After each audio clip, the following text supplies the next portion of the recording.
Oh, hello, and welcome back to a brand new week, everyone. This is the Daily Tech News for Monday, March 17th, 2025. Happy St. Patrick's Day for those who celebrate. We tell you what you need to know, follow up on the context of those stories, and help each other understand.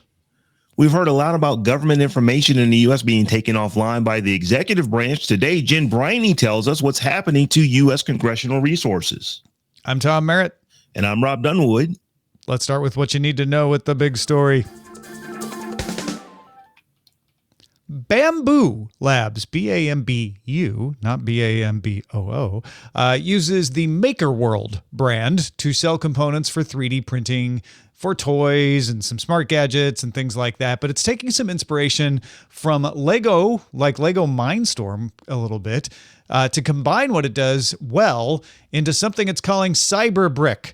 The CyberBrick system combines its printable models with wireless controllers and chip modules, and you can print everything else. It's a supercharged toy ecosystem with endless possibilities. All you need is hardware and a 3D printer to create. A solder-free programmable core built for versatile reuse, paired with functional shields, motors, servos, joysticks, and more. Brilliant ideas from creators and designers worldwide, ready to go and ready to play instantly at your fingertips. Starter kits include some pre-printed parts as well as the chip modules to assemble a truck, a forklift, a soccer bot, and remotes in various combinations. So if you don't have a 3D printer, but you just want to play around with this, you can get those kits. There are lots of other options, including some that don't include the pre-printed parts in case you want to print those yourself. And in fact, the ones that are pre-printed are a little more expensive. They're around $100, whereas the ones with just the modules and the 3D designs will save you money. They're around $30. The pre-printed toys are just to get you started, and they will not be available after the Kickstarter closes. So this is just a way to kind of get you to the Kickstarter, get you in the door. The system is really meant for folks with 3D printers who want to use the modules, the different chips and wires and connectors, to build whatever they want and then share designs with each other. Community designs are already out there. They include a walking table and a lunar rover, for example. Apps are available for PC and mobile, and those will let you program the modules as well. So you can use pre-configured options, or you can go in and like do some switches and customize, or even do full-on MicroPython coding if that's what you want. You are also not limited to Bamboo Labs printers. You can use any printer that within the realm of printers that work with this kind of thing. You can get the CyberBrick kits on Kickstarter until mid-April. After that, you're going to look for them in the Makers Supply section at bamboolab.com. There are lots of other ways to do this from other makers. I imagine some folks are thinking of Duet 3D or Smoothie Board or something like that. But the CyberBrick system seems pretty user-friendly, and it's designed to get people into 3D printing, not just for people who are already there. Even for those who are already there and do like doing a lot of coding, it seems like it's pretty well designed, if proprietary, for a system. Robb, does this get your creative juices flowing? I know it's only Monday, Tom, but this is the coolest thing I've heard all week. As someone who grew up playing with Lego and record sets and all this kind of stuff and doing all this little tinkering stuff. And I mean, I had a lot of Lego. Even into college, I played with Lego. This just sounds so cool to actually be able to print some of this stuff off to save yourself a little bit of money. But the fact that you can actually make the parts at your house and put them together like you can Lego is kind of cool. Yeah, I thought they did a really good job of integrating all this together, making it truly easy. I don't know how many people are really going to go to a Kickstarter if they don't know anything about this, but if you've been kind of curious and you're like, well, maybe I will buy a 3D printer, but let me see what I can do with it. It's not a bad idea. And like I said, even if you're somebody who's like, well, I can do all this stuff myself, you don't have to, right? Like this is going to give you a nice integrated system out of the box. So yeah, you can do it all yourself. And sometimes that's more fun depending on who you are. But if you're a little bit lazy, this will get you farther down the road of being creative. Definitely so. Do it yourself is cool, but do it yourself with assistance is cooler. I mean, it's just like, I don't have to create all of this stuff. And the thing you don't think about when you're 3D printing, they have error. Sometimes the part just didn't work and you got to print it over. So there's that. This eliminates a bit of that while still giving you that ultimate tinker to where, I could build this on my printer. So I'm like I said, this is one of the coolest things I've seen. I know it's just Monday, but this is pretty cool tech. Yeah, no, I like the idea of like, let's say you buy one of the pre-printed things, even if you have a printer, it allows you to like get right to seeing what the modules can do, what the different chipsets can do, and mess with the wireless controlling. And that's going to give you a better idea of like, oh, I bet I could print this. I bet I could make this. So yeah, very cool. DTNS is made possible by you, the listener, thanks to Mike Akins, Norm Fazikis, Chris Allen, and Alejandro.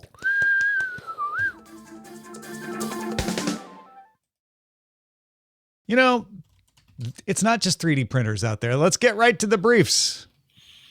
The Financial Times reports that Alphabet is selling off Tayara, but will retain a minority stake. Tayara is developing long-distance internet delivery using tower-mounted lasers. Alphabet took a technology from Loon. It's a balloon-based internet experiment. Tayara is the ground-based portion that can distribute high-speed internet through a series of tower-mounted lasers spaced up to 12 miles apart. While it has not developed a consumer-facing process, it is being used as backhaul for some fiber networks. Yeah, I always wonder why Alphabet decides to spin stuff out and why it decides to keep something, right? So Waymo is the most famous example of one of its other bets that isn't Google, that is continued to be in-house and seems to be proceeding well. This seems like, I know sometimes when they spin them off, it seems like a failure. To me, it seems like they said, oh, this is of limited use, maybe not a company on its own, but it could be useful for other companies to own. We will see. Line of sight. That's why it's 12 miles. You know, there's curvature of the earth and everything. But this is not inexpensive technology. So we'll just see if they spin it off and if it moves anywhere. I don't know that it will. I don't know that it won't. I think this is we'll see when it comes out. Yeah, it feels like the kind of thing that an infrastructure provider, right? Somebody who contracts its services to build networks for telcos would want to have this in their toolbox. Like, here's an option. We could do this rather than a whole business all of it on its own. Gemini 2.0 Flash's image editing capabilities are really good. So good that it apparently can remove watermarks from existing photos really well. Watermarks are meant to identify the owner of the photo. Probably the most famous is Getty Images. If you see a photo and it has the Getty Images watermark to let you know, like, hey, you didn't pay Getty for this, you can't use it. Gemini is not the only model that can do this, but apparently it's the best at doing it, and it's free to use in Google's AI Studio. One example someone posted showed you them removing a Getty Images watermark and replacing it with its own. Gemini 2.0 Flash is experimental. It's not for production use, but most models, even when they're not, try to detect activity like removing watermarks and prohibiting them. Removing a watermark is often considered illegal. So even though this tool can do it, it doesn't mean you should. It can do it, which means people will.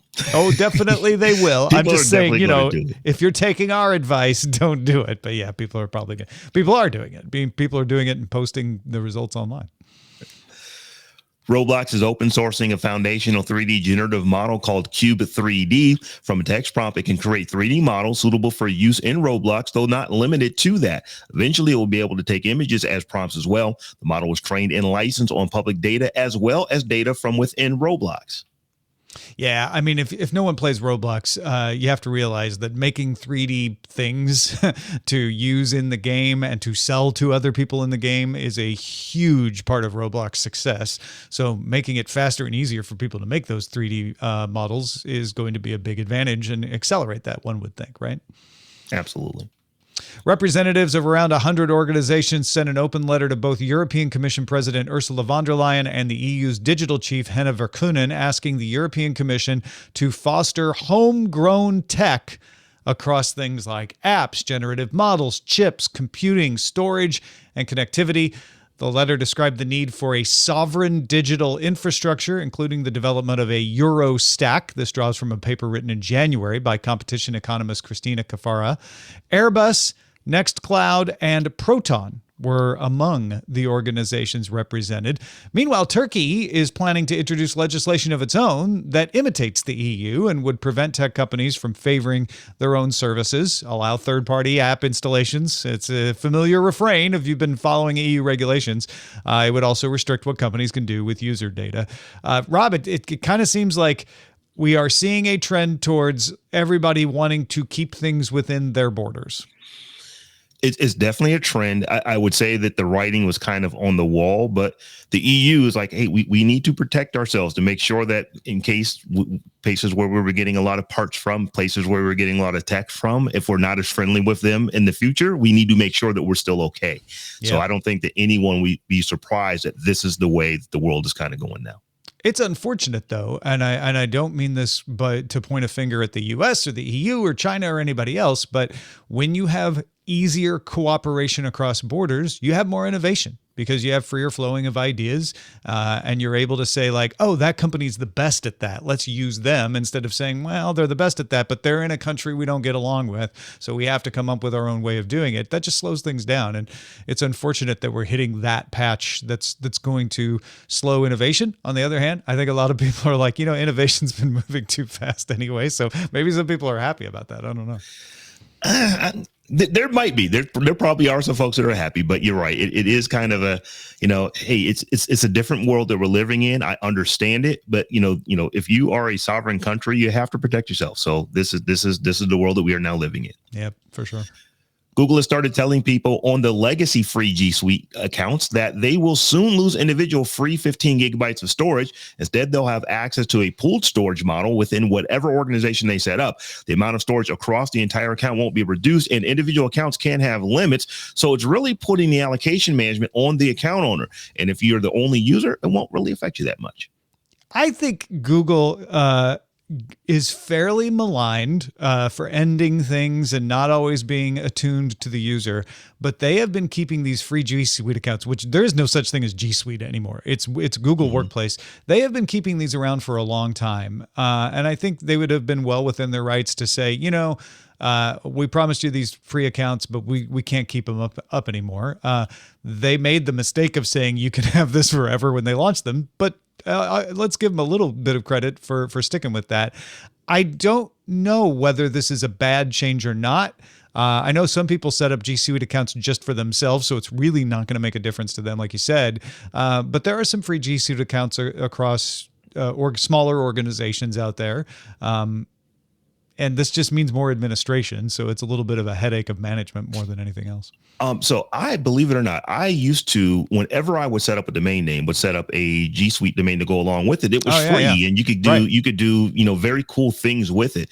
And I probably had over a dozen at one point. Now I'm down to 2, and I make sure that I'm logging in. These are accounts that I actually use, but I'm the only one that's on either of those accounts. So I think for me, it's not going to really matter as much as well. I don't even know that I need to do anything, because if you don't do anything, you still have the 15 gigs that you had before, and it'll just, like I said, I'm only using them for email.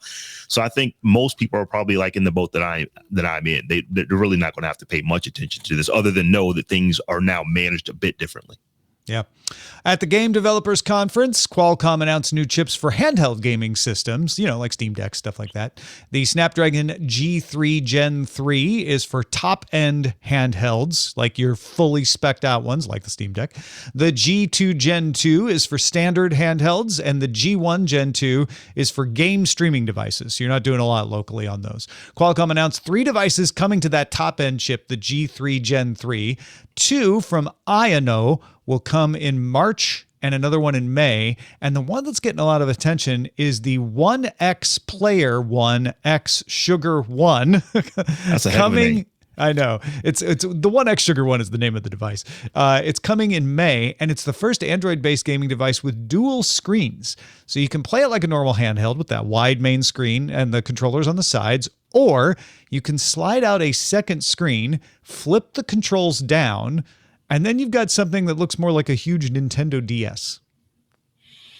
Sounds kind of cool. And it sounds like something you might actually be able to get as compared to GPUs that go in computers, which are the hardest things on earth to find these days. Yeah, right. No kidding. You'll be able to get something with this chip in May, or March in one case.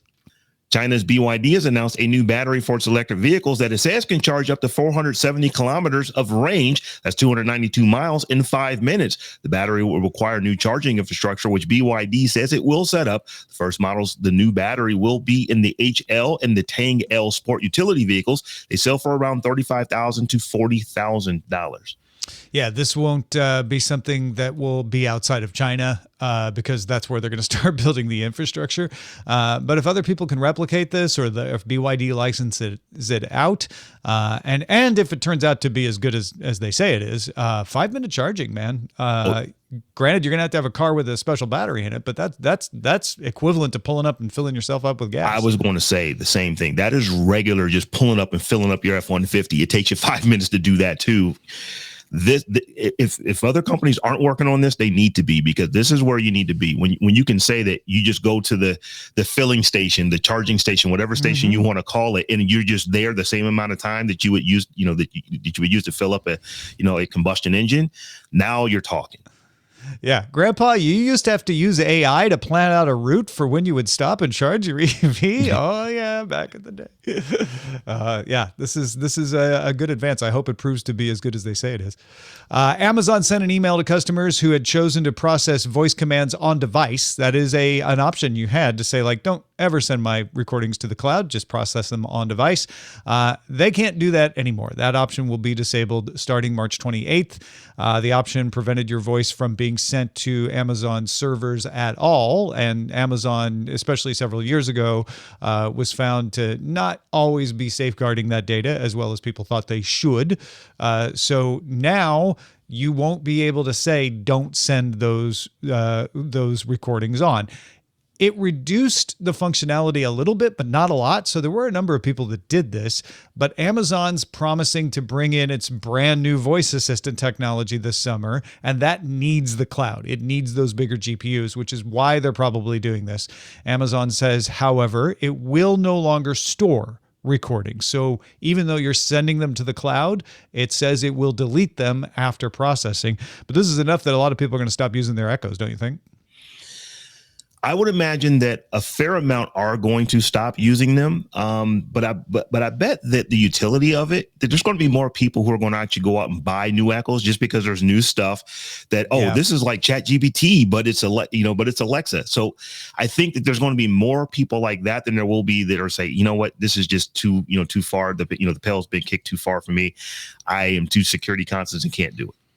Yeah. And the other thing to keep in mind is if you have Voice ID where it can tell who's talking to it, you will have to turn this off by March 28th or you will lose that voice print. Now, it's not the end of the world. You can retrain it if you really want to, but there are a couple of little things to read. If you did get this email and skipped over it, you might want to pull it out of the trash bin and read over it again just to make sure you're set up. Unless you're just like, you know what, I'm going to delete this thing and get out of there. I don't imagine the majority of people using Echoes have this option on, but I know there's a number of them.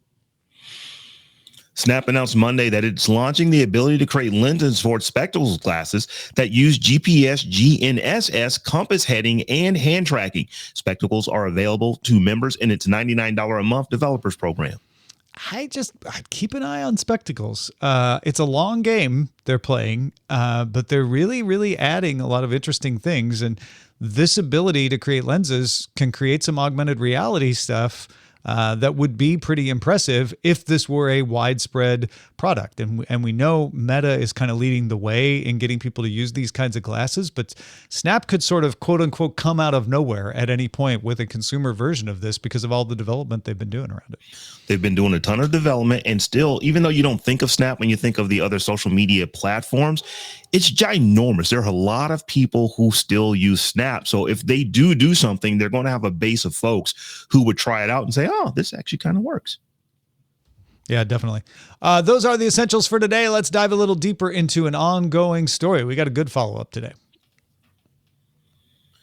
We've covered the effect of changes in the U.S. policy on science with Dr. Nikki, but what about government information for all of us? Tom checked with the only person in the world who actually reads U.S. bills and laws to find out how she has been affected. Jen Briney, host of Congressional Dish, thank you for talking to me today. Thanks for having me. It's good to have you back. So everyone assumes that the entire government web online universe is in flux. But so I was surprised when I asked you how it's affecting you, that it seems like all the information you rely on is still there. Is that right? Yeah, I am thrilled to be the bearer of good news for a change. Everything is there. Congress has been completely unaffected. And I think there's an explanation for that because the information I use is through the congressional record. So the government printing office and then the clerk of the House and the Senate, like it's the Congress people that are in charge of that. So it's the same people that were in charge before the Trump administration are in charge of it now. But I have found, if anything, like a few years ago, my documents would come out late and it would mess with my schedule a little bit. They have been on time. They have been complete. Everything in Congress has been great. That is a sentence I imagine a lot of people wouldn't have expected to hear. And I guess, yeah, the explanation is that a lot of the cuts and changes and efficiency pursuing is happening in the executive branch, but we're talking about the legislative branch for what you cover. Exactly. And they're completely disconnected. So the Trump administration is actively breaking things, but they have no authority over what goes on in the legislative branch. So where the Trump administration, it seems like they're everywhere because the executive branch has so many departments and agencies in it. But yeah, Congress is really in the control of Mike Johnson and it's not Mitch McConnell anymore over in the Senate. I can't remember who's the majority leader anymore. John Thune, right? Thank Isn't it you. Senator Yes, Thune? it's Yeah. Thune now. Yeah. I'm a fan of his take on net neutrality. That's the only reason I remember his name. Yeah. I just like completely blanked there. But they're the ones that are in charge of what's happening over in Congress. And Thune, for his side, he's been in Congress forever. Mike Johnson is relatively new, but he also ran it for the last 2 years where everything was fine. So that transition on the presidential side really doesn't affect them. So I bet a lot of people wonder, well, what is there? And as I said, you read the congressional record. You rely on this kind of information. And I think a lot of people would be curious to know what could they find if they went looking. So do you mind kind of sharing some of your regular sources? Sure. I'm absolutely obsessed with the congressional record because the congressional record has a couple different parts. The first few pages are what I read every day. It's called the Daily Digest. So it will tell you everything that happened in the House and the Senate, every bill that was worked on, every amendment that was passed or failed, every bill that passed or failed. It'll tell you what emergencies were extended by the president because he has to send a message to Congress every time that happens. It tells you every hearing that happens in the House and the Senate. So I love the Daily Digest. And then if I want context on whatever happened, you can go into the actual congressional record part, which has a transcript of everything that happened on the House and Senate floor. And so it's very easy to look through the PDF to find the section where they were debating that bill that I'm curious about and find out why did people vote for it or against it or what happened. So that's the congressional record that also has the links that go out to all of the different votes. And so if you're looking through the congressional record on congress.gov, it's really easy to use those hyperlinks to see, how your representatives did things. It's a beautiful archive once you know how to use it. And then also in Congress, I depend heavily on the congressional websites for all the different committees. And these are a little bit messier because those are controlled by the parties. And so when the party switches in one branch of Congress, a lot of times those will break. So right now, if you were to go to the committees in the House, you'll see a lot of them in the URL will say that it's like the Republicans version. But I'm pleased to say that all of them have been really good about maintaining their calendars and their hearings. And so most of the job that I do for Congressional Dish is I'm looking at the legislation they're working on, which I can get from congress.gov, and I'm watching the hearings, which have been reliably at least linked to on their website. The House links to YouTube's, and then the Senate has a very old and janky Akamai is what they're using. I don't know anyone who uses that outside the Senate. Okay, what's interesting about that, I could shed a little light. Akamai is like a backend provider. They're what's called a CDN. So usually they provide hosting for data for other websites. I wouldn't be shocked if some of YouTube, even though Google has its own cloud stuff, is served by Akamai. So the Senate is just going direct to the source, which Interesting. In some ways I guess might be cost effective, but also it means you're not getting any of the front end development or any of that sort of thing that you would get from a consumer facing provider. That is interesting to know. Yeah, I need to download these videos so it's easy for me to do on YouTube. And it was only thanks to the audience of the Daily Tech News Show when I complained about this a couple of years ago. You guys figured out how to get me those downloads. So I'll be forever grateful. But yeah, everything has been nice and smooth and I'm getting all my information. It's been no different whatsoever. If someone, and whether they're a citizen of the U.S. or somewhere else, and they're just interested, like I heard this bill was being discussed, or I just want to know what they actually did today in Congress, do you just go to congress.gov and it's easy to find the record? What's the easiest way to find all that stuff? Yeah, if you go to congress.gov, you can browse by date. And so that's a really good way to find if you're looking for something that happened on a specific date. They have it separated between the Daily Digest, the House and the Senate, and then the full version. So it's really easy to find that way. Also, if you want to find a specific bill, if you know the bill number, that's really powerful. You just want to make sure that you are looking in the correct Congress, because I don't think people realize there's a lot of zombie bills in Congress. So you'll look up a title, but it might have been introduced for the last 10 years. So there would be 5 different versions of it, or the same version 5 times, but you have to make sure you're looking. We're currently in the 119th Congress. Okay. So yeah, it's congress.gov it's really easy to find stuff once you try. And I know, for my own purposes, if I'm interested in a bill, let's say, the TikTok bill that went into effect last year, I can usually find a story referencing the title of it. And if I know the title but not the bill number, is that helpful at all?